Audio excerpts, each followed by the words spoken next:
Տագնապային խանգարումների պարագայում շատ հաճախ կենտրոնական դերակատարում է ունենում անորոշության նկատմամբ անհանդուրժողականության բարձր աստիճանը։ Դա նա է, երբ մարդը դժվարանում է ընդունել ապագայի կամ նույնիսկ ներկայի անորոշությունը և փորձում է ամեն կերպ դա վերահսկել կամ կառավարել տարբեր գործողություններ նախապես իրականացնելով կամ շատ հեռու սցենարներ գծելով բազմաբովանդակ։ Որպես կանոն, անորոշությունը վերահսկելու մեր անգիտակից փորձերը բերում են տագնապայնության և անհանգստության աստիճանի աճին, որովհետև մենք փորձում ենք կառավարել կամ վերահսկել այն, ինչ որ մեր ազդեցության դաշտից դուրս է, և հետևաբար լրացուցիչ հիմք ենք ստեղծում անհանգստանալու ու տագնապելու համար, և այսպես կարծես մի հատ փակ շղթայի մեջ ենք ընկնում։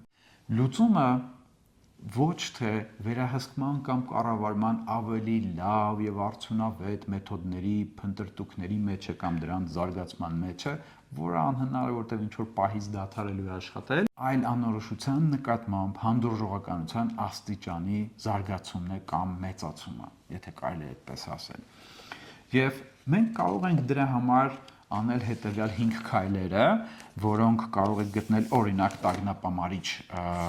գրքում։ Առաջին քայլը դա նախ նմանատիպ վարքատեսակների ցանկի կազմումն է, այսինքն փորձեք դուրս գրել այն վարքատեսակները, որոնք դուք իրականացնում եք այդ անորոշությունը, այսպես ասած, հաղթահարելու համար։ Դա կարող է լինի օրինակ, երբ որ դուք կրկնակի ստուգումներ եք անում, երբ որ փորձում եք հասկանալ փակել եք դուռը թե չէ, վերցրել եք այսինչ իրը ձեզ հետ աշխատանքի գնալուց թե չէ։ Դա կարող լինի այն, երբ որ դուք հրավիրված եք երեկույթի և զանգահարում եք նախապես հարց ու փորձ եք անում, թե ով է լինելու,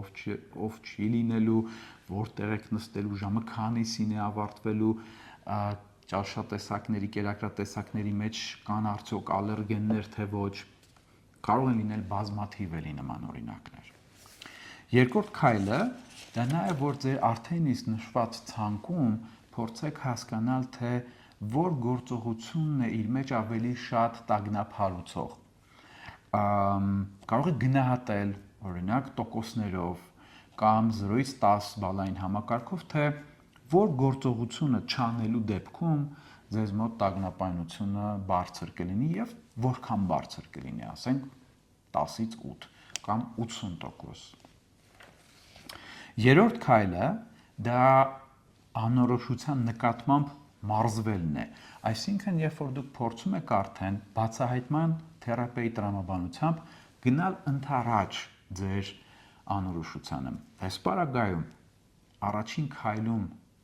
արված ցանկի միջից ընտրելով որևէ մեկ վարքատեսակ, որը այսպես թե այնպես դուք հաճախ եք իրականացնում, կառավարելու համար ճակերտավոր անորոշությունը, փորձեք դադարել այդպես անել։ Այսինքն, տաք հնարավորություն ձեզ առերեսվելու անորոշության հետ։ Սա կլինի մարզվելը, հենց դա էլ կլինի մարզվելը, այսինքն ինքն իրանով դասական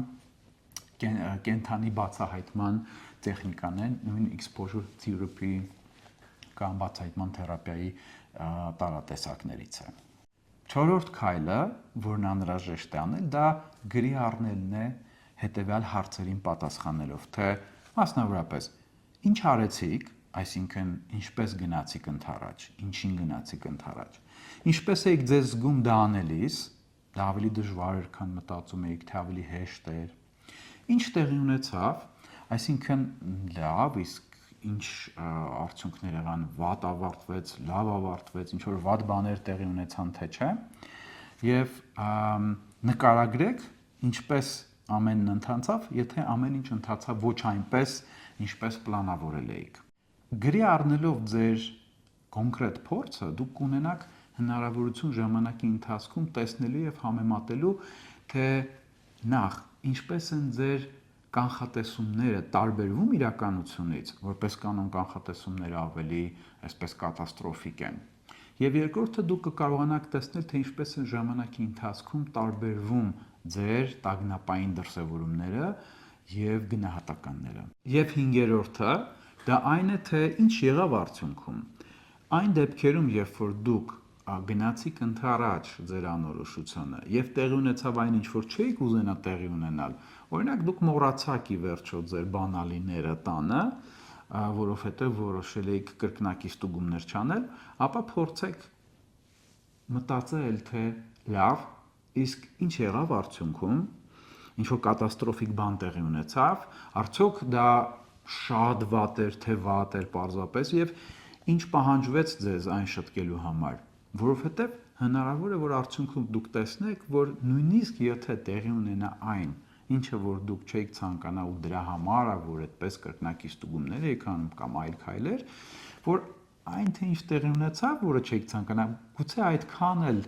այդքան էլ կատաստրոֆիկ չէ եւ չարժի այն ջանքերին, որոնք որ դուք գործադրում եք նախապես կառավարելու համար այդ անորոշությունը։